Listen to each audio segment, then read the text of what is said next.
ভোটের আগে মোট 480 কোম্পানি কেন্দ্রীয় বাহিনী এ রাজ্যে আসছে। আপনারা জানেন সেক্ষেত্রে কোথায় কত বাহিনী মোতায়েন হতে চলেছে, বাহিনী যে মোতায়েন হবে, ডিপ্লয়মেন্ট হবে, তার আগে আগামীকালই কি তাহলে বাহিনী আসছে, কেন্দ্রীয় বাহিনী সেন্ট্রাল ফোর্স এই রাজ্যে আসছে।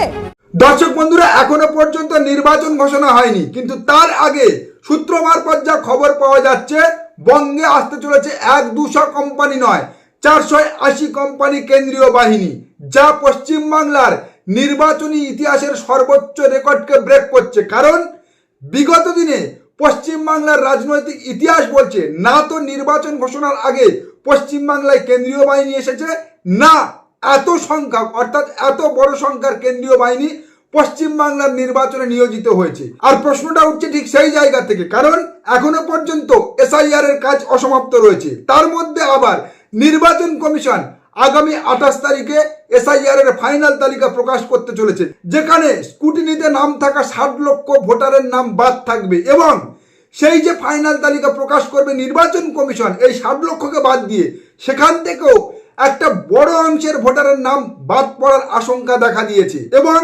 তার সঙ্গে যে 60 লক্ষের স্কুটিনি চলবে নির্বাচনী মনোনয়ন প্রত্যাহারের শেষ দিন পর্যন্ত, আর সেই 60 লক্ষের স্কুটিনিও কি নির্বাচন কমিশন নির্দিষ্ট সময়ের মধ্যে শেষ করতে পারবে? যদি না শেষ হয়, তাহলে কি নির্বাচন কমিশন নির্বাচনের দিনক্ষণ পিছাবে? আর যদি নির্বাচনের দিনক্ষণ পিছায়, তাহলে তো স্বাভাবিকভাবে প্রশ্ন চলে আসছে, বর্তমান যে সরকার আসছে সেই সরকারের তো মেয়াদ শেষ হতে চলেছে, তাহলে রাজ্যের গভর্নেন্স বা সরকারের দায়িত্ব কে নেবে? বর্তমান যে সরকার আছে সেই সরকারের মেয়াদ কি এক্সটেনশন হবে, বাড়ানো হবে, নাকি অতৃপ্ত আত্মাদের চাহিদা পূরণ করতে সেই তাদের বলে রাখা রাষ্ট্রপতি শাসন জারি হবে এই পশ্চিমবাংলাতে? যদি সুনামি ঘেটে দেন, ভোটার লিস্ট বেরোবে না, ভোটার লিস্ট না বেরোলে ভোট হবে না, ভোট না হলে কাউকে চাইতে হবে না, রাষ্ট্রপতি শাসন হবে, রাষ্ট্রপতি শাসন হবে।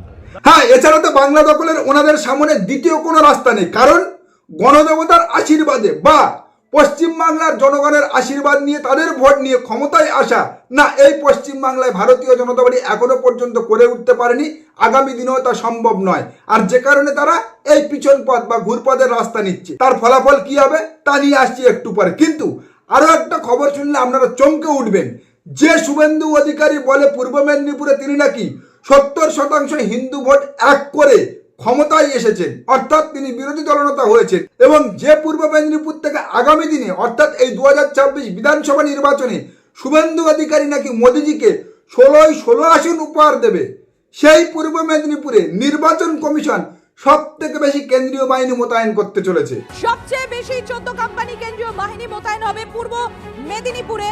480 কোম্পানি কেন্দ্রীয় বাহিনী সেন্ট্রাল ফোর্স এই রাজ্যে আসছে। শ্রাবন্তী রয়েছেন আমাদের সঙ্গে। শ্রাবন্তী, বীরভূমে 7 কোম্পানি আসছে, পুরুলিয়ায় 5 কোম্পানি রয়েছে, কলকাতায় 12 কোম্পানি বাহিনী রয়েছে, একই সঙ্গে দক্ষিণ দিনাজপুরে 12 কোম্পানি বাহিনী রয়েছে। সবচেয়ে বেশিতে সুন্দরবন অর্থাৎ দক্ষিণ 24 পরগনার মতো জায়গায় সেখানে 4 কোম্পানি রয়েছে, পূর্ব মেদিনীপুরে 14 কোম্পানি রয়েছে, বাকি সবই 10-এর নিচে কোম্পানি রয়েছে। দেখুন, পশ্চিমবাংলার বিগত দিনের নির্বাচনী ইতিহাস যদি একটু ঘেঁটে দেখেন, তাহলে পশ্চিমবাংলার মধ্যে সব থেকে হাই সেন্সিটিভ জোন বলে পরিচিত দক্ষিণ 24 পরগনা, উত্তর 24 পরগনার বসিরহাট লাগোয়া একটা অংশ, মালদা ও মুর্শিদাবাদের একটা বড় অংশ। কিন্তু এই 2026 বিধানসভা নির্বাচনে সব থেকে বেশি কেন্দ্রীয় বাহিনী মোতায়েন হতে চলেছে নির্বাচন কমিশনের হিসাবে পূর্ব মেদিনীপুর জেলাতে। কারণ সেখানে বিরোধী দলনেতা তিনি যে কথা দিয়েছেন আগামী 2026 বিধানসভা নির্বাচনে 16 আসন মোদিজিকে উপহার দেবে। আর প্রশ্ন উঠছে সেই জায়গা থেকে, তাহলে কি শুভেন্দু অধিকারী কেন্দ্রীয় বাহিনীকে দিয়ে ভোট করাতে চাইছে পূর্ব মেদিনীপুরে? যদি তা না হয়, তাহলে তুলনামূলক পশ্চিমবাংলার হাই সেন্সিটিভ জেলাগুলোর তুলনায় কেন সব থেকে বেশি কেন্দ্রীয় বাহিনী মোতায়েন হচ্ছে পূর্ব মেদিনীপুরে, যেখানে তুলনামূলক নির্বাচনী ভায়োলেন্সের হার সব থেকে তলানিতে? আমি নরেন্দ্র মোদীজিকে কথা দিচ্ছি সবার সামনে অন রেকর্ড সেভারাল টাইম, যে আমি উনাকে প্রশাসনিক পূর্ব মেদিনীপুর জেলা থেকে উনি যাদেরকে সেন্ট্রাল বিজেপি নির্বাচন কমিটি প্রার্থী করবে পদ্মফুলে, সেই 16 জনকে জিতিয়ে মোদীজির হাতে তুলে দেওয়ার দায়িত্ব আমার। শাবাশ বেটা, বহুত বড়িয়া মুন্না। সমীক্ষা বলছে পূর্ব মেদিনীপুর থেকে পূর্ব মেদিনীপুর থেকে আর 9-7 নয়, আগামী 2026 বিধানসভা নির্বাচনে মেরে কাটা 5 থেকে 6 খানা আসন জুটতে পারে ভারতীয় জনতা পার্টির কপালে। এবং যদি নন্দীগ্রাম আসন থেকে শুভেন্দু অধিকারী প্রতিদ্বন্দ্বিতা না করে তাহলে নন্দীগ্রাম আসন ও ভারতীয় জনতা পার্টির হাতছাড়া হতে পারে। আর সেই জায়গা থেকে এই পূর্ব মেদিনীপুর জেলায় তুলনামূলক অন্যান্য সংখ্যালঘু অধ্যুষিত জেলা তুলনায়, কারণ শুভেন্দু অধিকারীদের চোখে বা ভারতীয় জনতা পার্টির চোখে তো এই পশ্চিমবাংলার অশান্তির কারণ পশ্চিমবাংলার সংখ্যালঘুরা অর্থাৎ মুসলমানরা। তাদের কথায় মারছে মুসলমান, মরছে মুসলমান, এই পশ্চিমবাংলার যত নষ্টের কারণ মুসলমানরা। তাহলে সেই মুসলমান অধ্যুষিত মালদা, মুর্শিদাবাদ বা উত্তর 24 পরগনার বসিরহাটের তুলনায় যেখানে শুভেন্দু অধিকারীদের কথা মতো সনাতনীদের বসবাস বেশি, সেই সনাতনী অধ্যুষিত জেলায় এত রেকর্ড মার্জিনের বা রেকর্ড সংখ্যায় কেন্দ্রীয় বাহিনী মোতায়েন হচ্ছে, তা কিন্তু এই পশ্চিমবাংলার রাজনৈতিক মহলের কাছে অন্য সমীকরণের ইঙ্গিত দিচ্ছে। তৃণমূল চলে যাবেই। 2026-এর নির্বাচন তৃণমূলের বিসর্জন অবশ্যম্ভাবী। কে কোন দায়িত্বে আছে ভুলে যান, কোন কি কমিটি হবে ভুলে যান, কে প্রার্থী হবে ভুলে যান। নিজের বুথকে শক্তিশালী করুন, এসআইআর এর কাজে ঝাঁপিয়ে পড়ুন। যার উপরে দায়িত্ব আছে সেই যদি কাজ না করে কলার ধরে তাকে বার করুন। ওঠ তুই। मुंह से सुपारी निकाल के बात कर रहे बाबा। इसके मुंह में पैदाइशी सुपारी है। এখন প্রশ্ন হচ্ছে, যেখানে ভারতীয় জনতা পার্টির নেতারা এত কনফিডেন্স, এতটাই আত্মবিশ্বাসী যে পরিবর্তন আনার জন্য, তাদেরকে ক্ষমতায় আনার জন্য পশ্চিমবাংলার জনগণ একেবারে হাত দিয়ে বসে রয়েছে, কেন্দ্রীয় সরকারের সমস্ত কেন্দ্রীয় সংস্থার তদারকি বা তাদের অ্যাক্টিভিটি এই পশ্চিমবাংলায় বন্ধ করার পরেও পশ্চিমবাংলার জনগণ তাদের টানতে টানতে আগামী 2026 বিধানসভা নির্বাচনে একেবারে নবান্নের 14 তলায় বসিয়ে দেবে, তাহলে এত আগে থেকে একেবারে পশ্চিমবাংলার সমস্ত রেকর্ড ব্রেক করে কেন এত বড় সংখ্যায় কেন্দ্রীয় বাহিনী মোতায়েন করতে হচ্ছে, কেন্দ্রীয় বাহিনী আনতে হচ্ছে? অভিষেক অভিষেক অভিষেক অভিষেক অভিষেক অভিষেক অভিষেক অভিষেক অভিষেক অভিষেক।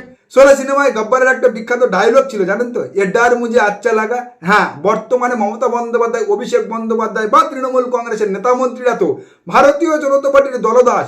নির্বাচন কমিশনের এই অ্যাক্টিভিটি ও স্বরাষ্ট্র মন্ত্রকের এই তৎপরতা দেখে সেই ডায়লগই বলবে। আর যদি বলে না, তাহলে প্রথমে বা শুরুতেই যে কথা বললাম, রাষ্ট্রপতি শাসন। কারণ এখনো পর্যন্ত এসআইআর এর কাজ শেষ হয়নি, সেই অসমাপ্ত কাজ রেখে ফাইনাল তালিকা বের করছে, ওদিকে 60 লক্ষের স্কুটিনি চলছে এবং সম্ভাবনা যা বলছে নির্দিষ্ট সময় অর্থাৎ মনোনয়ন প্রত্যাহারের শেষ দিন পর্যন্ত যদি আগামী 2 মাস নির্বাচনের সময় থাকে, তার মধ্যে এই 60 লক্ষের স্কুটিনি শেষ করা সম্ভব নয়। আর সেই জায়গা থেকে নির্বাচন কমিশনের সামনে বর্তমানে একটাই রাস্তা, নির্বাচন পেছাও, নির্বাচন পিছিয়ে দিয়ে সম্পূর্ণ স্কুটিনি বা এসআইআর এর কাজ শেষ করে তারপরে নির্বাচন ঘোষণা করো। আর না হলে অসমাপ্ত তালিকা নিয়ে আগামী দিনে অর্থাৎ 2026-এ বিধানসভা নির্বাচন অনুষ্ঠিত করো। আবার যদি সেই অসমাপ্ত তালিকা নিয়ে নির্বাচন কমিশন নির্বাচন করতে যায়, তা কি কোনো রাজনৈতিক দল মেনে নেবে? ভারতীয় জনতা পার্টি মেনে নিল, তৃণমূল কংগ্রেস বা পশ্চিমবাংলার অন্যান্য রাজনৈতিক দলগুলো কি মেনে নেবে?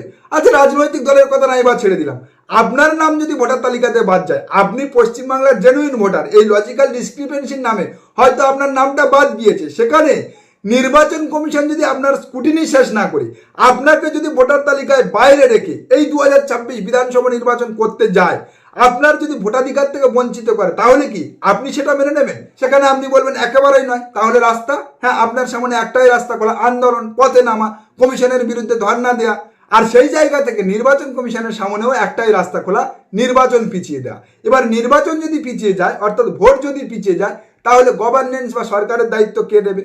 সরকারের দায়িত্ব নিতে গেলে 1 নম্বর, হয় রাষ্ট্রপতি শাসন জারি করে রাষ্ট্রপতির তত্ত্বাবধানে রাজ্যপালকে দিয়ে সরকার পরিচালনা করতে হবে এবং সেই সরকারের নজরদারিতে এসআইআর সম্পূর্ণ করার পর নির্বাচন ঘোষণা করতে হবে। আর না হলে দ্বিতীয় রাস্তা, বর্তমান যে সরকার হচ্ছে সেই সরকারের মেয়াদ বৃদ্ধি বা সরকারের মেয়াদকাল এক্সটেনশন করতে হবে। এখন সেখানে দ্বিতীয় রাস্তাটা কতটা খোলা বা কতটা মসৃণ তা তো আপনারা বুঝতে পারছেন। অর্থাৎ পশ্চিমবাংলার বর্তমান সরকারের হাতে এই কেন্দ্রীয় সরকার তার রাষ্ট্রপতিকে দিয়ে আগামী দিনের সরকারের মেয়াদ এক্সটেনশন করবেন না, তা একেবারেই সম্ভব নয়। অর্থাৎ একটাই রাস্তা, রাষ্ট্রপতি শাসন। তবে তা যদিও খুব কম সময়ের জন্য বা কম মেয়াদের জন্য হবে। কিন্তু যদি 2026 বিধানসভা নির্বাচনের আগে পশ্চিমবাংলায় নির্বাচন কমিশন কোনোভাবে রাষ্ট্রপতি শাসনের সুপারিশ জারি করে এবং কেন্দ্রীয় সরকার যদি এই বর্তমান সরকারের হাতে ক্ষমতা এক্সটেনশন না করে রাষ্ট্রপতি শাসনের বা রাষ্ট্রপতির হাতে ক্ষমতা দিয়ে রাজ্যপাল দ্বারা রাজ্যের সরকার চালানো বা নিয়ন্ত্রণ করার চেষ্টা করে, তাহলে আগামী দিনে এই পশ্চিমবাংলার স্বাধীন ও রাজনৈতিক সচেতন জনগণ যে শিক্ষাটা ভোট বাক্সে ভারতীয় জনতা পার্টিকে দেবে, ভারতীয় জনতা পার্টি এই পশ্চিমবাংলার নেতারা তা না বুঝলেও কেন্দ্রীয় বিজেপি তা খুব ভালোভাবে বোঝে এবং কেন্দ্রীয় বিজেপি এটাও জানে মমতা বন্দ্যোপাধ্যায় এই পশ্চিমবাংলায় রাষ্ট্রপতি শাসন জারি হওয়ার পর বর্তমানে যে লেভেলে রয়েছে তার কত গুণ ওপর লেভেলে উঠে এই পশ্চিমবাংলার মাটিতে তার প্রচারটা শুরু করবে। সেই জায়গা থেকে পশ্চিমবাংলায় রাষ্ট্রপতি শাসনের সম্ভাবনা খুব ক্ষীণ। হয় পশ্চিমবাংলায় এই অসমাপ্ত তালিকা নিয়ে নির্বাচন হবে, আর না হলে পশ্চিমবাংলায় বর্তমান যে সরকার রয়েছে সেই সরকারের ক্ষমতা বা মেয়াদ বৃদ্ধি করে পশ্চিমবাংলায় এসআইআর শেষ হবে। কারণ মমতা বন্দ্যোপাধ্যায় যে কথাটা বারবার বলে, ক্ষুধার্ত বাঘের থেকে আহত বাঘ আরো বেশি ভয়ানক, তাকে কেউ আঘাত করলে প্রত্যাঘাত করতে মমতা বন্দ্যোপাধ্যায় ভোলে না। তা কেন্দ্রীয় সরকার অমিত শাহ, নরেন্দ্র মোদীরা খুব ভালোভাবে নয়, হাড়ে হাড়ে বোঝে। যে কারণে পশ্চিমবাংলায় রাষ্ট্রপতি শাসন না, সে সম্ভাবনা জিরো। আগামী দিনে যদি পশ্চিমবাংলার সম্পূর্ণ ভোটার তালিকা নিয়ে নির্বাচন করতে হয়, তাহলে নির্বাচন কমিশনকে কেন্দ্রীয় সরকারের কাছে এই পশ্চিমবাংলার বর্তমান সরকারের মেয়াদকাল বৃদ্ধি করার সুপারিশ করতে হবে। নমস্কার, আজকের প্রতিবেদন এখানে শেষ করলাম। দেখা হচ্ছে আগামী কোনো প্রতিবেদনে। আমাদের প্রতিবেদন সম্পর্কে আপনাদের মতামত অবশ্যই জানান আমাদের কমেন্ট সেকশনে। সবাই ভালো থাকবে।